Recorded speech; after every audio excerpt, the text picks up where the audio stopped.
Hello, I'm Rimu Raj Arnaud, and here I'm going to present a small topic regarding health promotion. So, the most importance of health promotion lies in its proactive and the preventive approach to improve the individuals and also to improve the community health. So, prevents disease, encourages a healthy behaviors such as good nutrition, regular physical activity, and thus by reducing the lifestyle diseases. Improves the quality of life, that is mainly by promoting the mental, social, and the physical and well-being, and reduces the healthcare cost, that is prevention is better than cure, and empowers the individuals and communities, educating people about their health and more likely to make the informed choices regarding their health plans, because they are using their diet plans, so they can also have make a decisions regarding how to make the balanced diet according to their choices as well, and also encourages a healthy environment. Healthy promotion goes beyond individuals such as schools, colleges, and also medical camps, etc.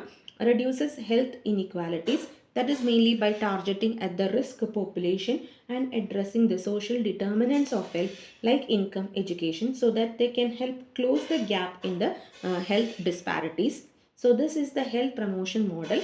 They are giving seven domains, that is mainly prevention, lifestyle, preventive policies, policy maker, education, health education, and also the health protection, and also the last one is the policy support. So what are the models of the health promotion?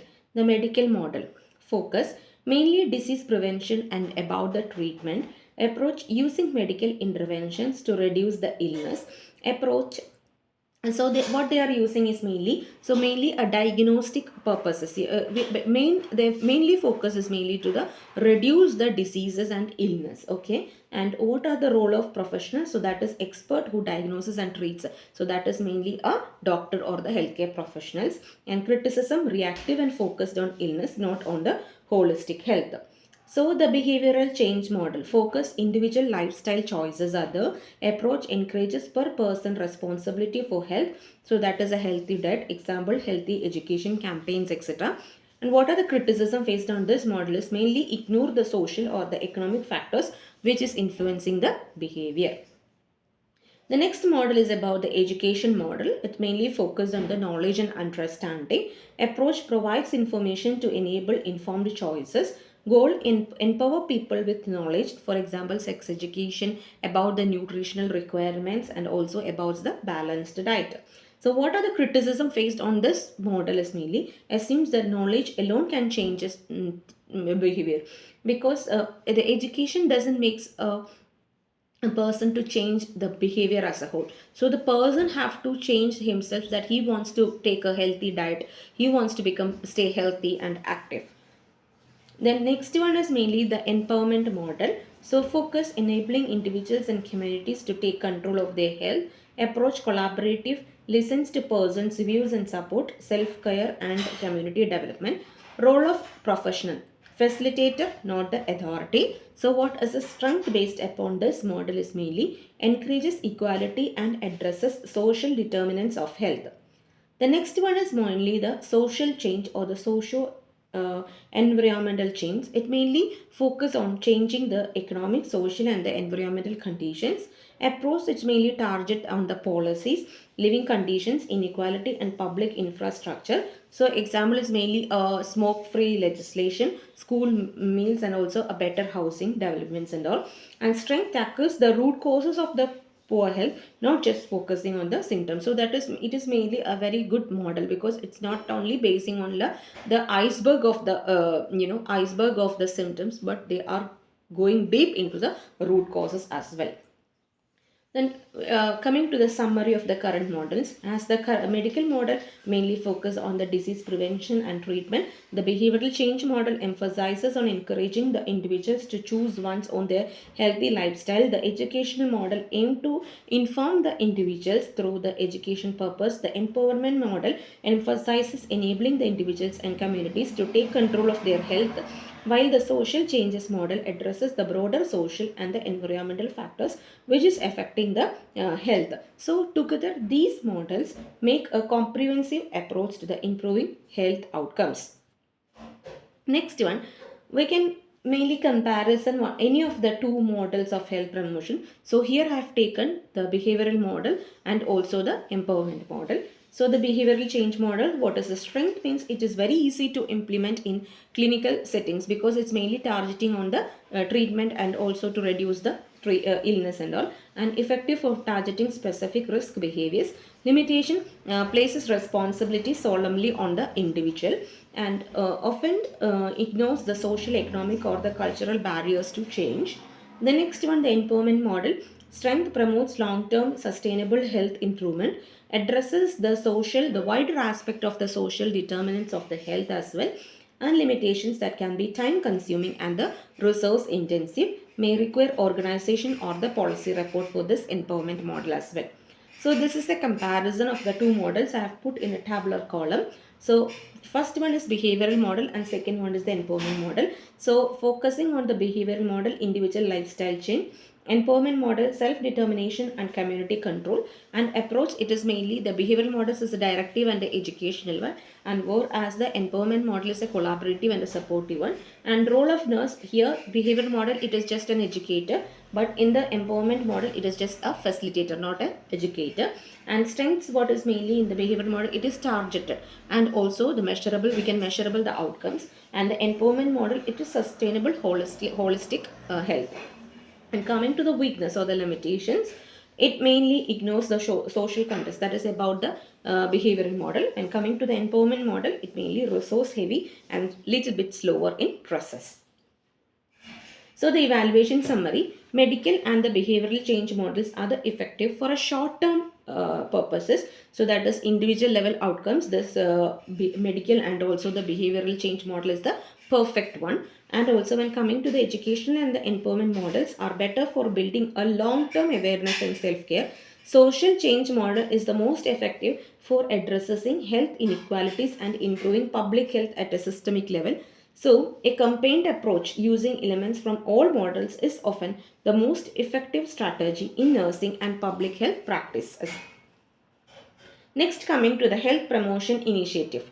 Here, the health promotion initiative, that is a change for life which is mainly focused on obesity. So, I have taken the health promotion initiative regarding obesity. So, you know that that is a wider have many of the people, mostly the out of 10 we can say that 4 is having obese condition. So I've taken this as my health promotion initiative and aims an objective to reduce the rising level of obesity and related health issues in children as well as families by encouraging the healthier lifestyle choices. So this is an image given by, so we can see by prevention, we can see there is mainly frequent meals we can use, not to be obese, no alcohol, no smoking, and also already to increase some physical activities as well as. And what are the risks related to the obesity? So there are some risk, age is a risk, stress is a risk, some genetic factors is a risk, hormonal factors is a risk, and also certain medications as a risk, being a lack of physical activity is a risk, eating too much sugar and salt is a risk, consuming junk foods is also a risk. Okay, then what are the consequences or what are the risk factors and the complications when becoming obese? We know cancer is one of them, and fatty liver. Mostly out of 15 we can see, according to the according to the ultrasound scan in UK, according to out of 15 we can see 9 persons are in a fatty liver condition now. So this is all because of this obese condition. And also kidney diseases can be caused, and diabetes, and also a heart related diseases, and high blood pressure is one of the symptoms, one of the risk factors as well.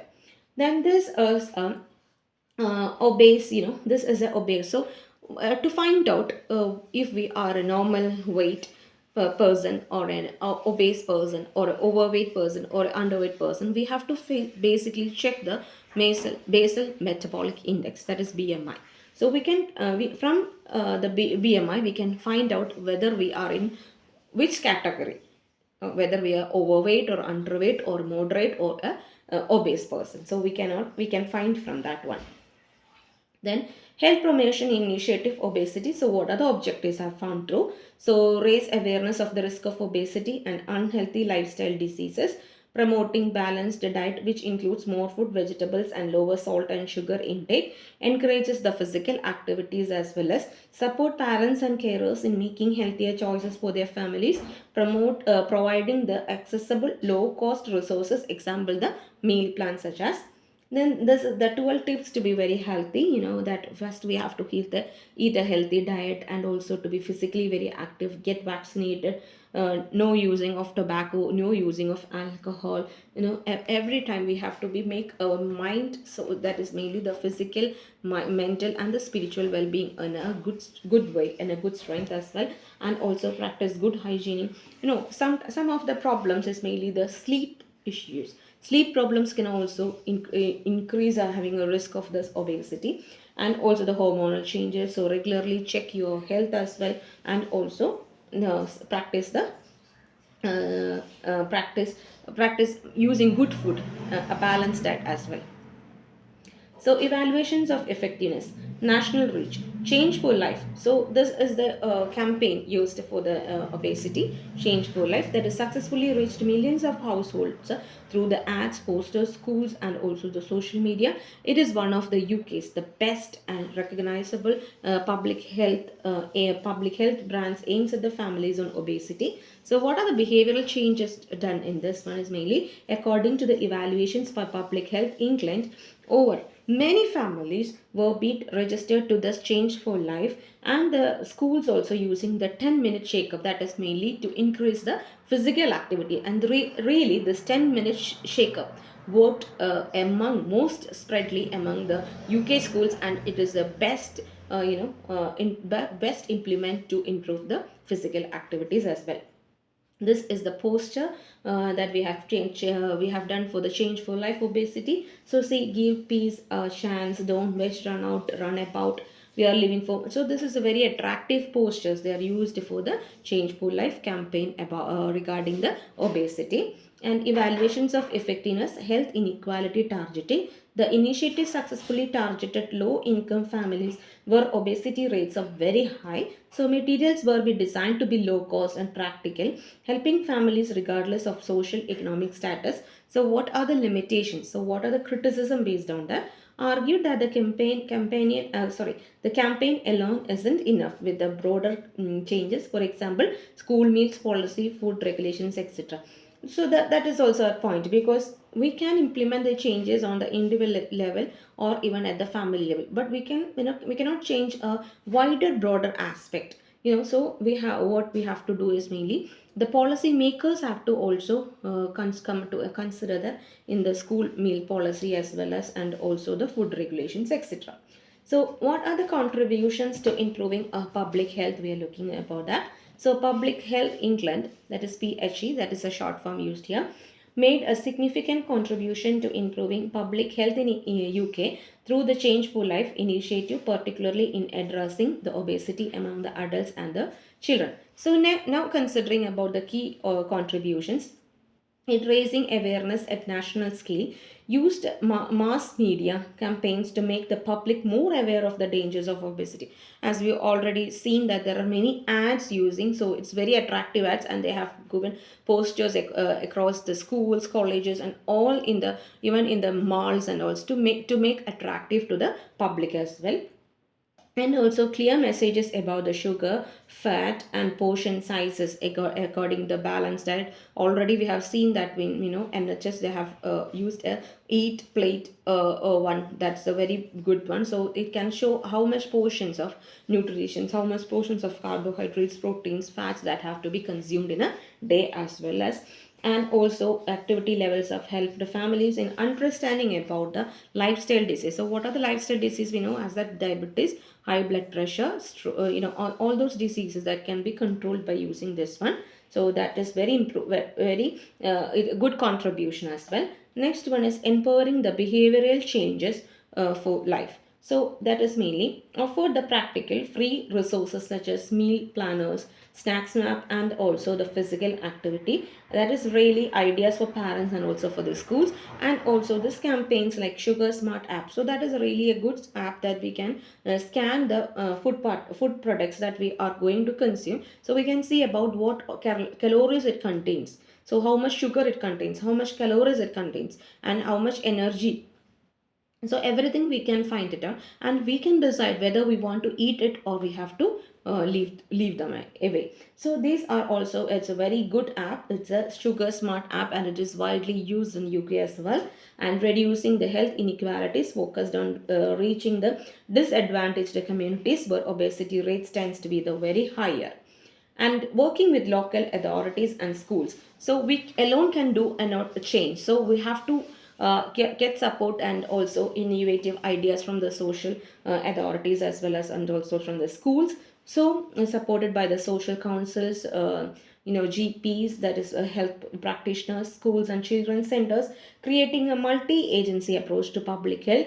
And this ensured consistency of messaging and improved access to the services and also to the advice. So, contributing to the national policy, the data collected from the Public Health England campaigns helped shaping the government strategies like the Childhood Obesity Plan and regulations on sugary drink taxation and junk food advertisement. So this really changed the regulations on the sugary drink taxation and the junk food advertising. So these are also, they are also it is really contributed even to the national policy, because if it is implemented, they will consume a little bit, they will reduce their consumption as well.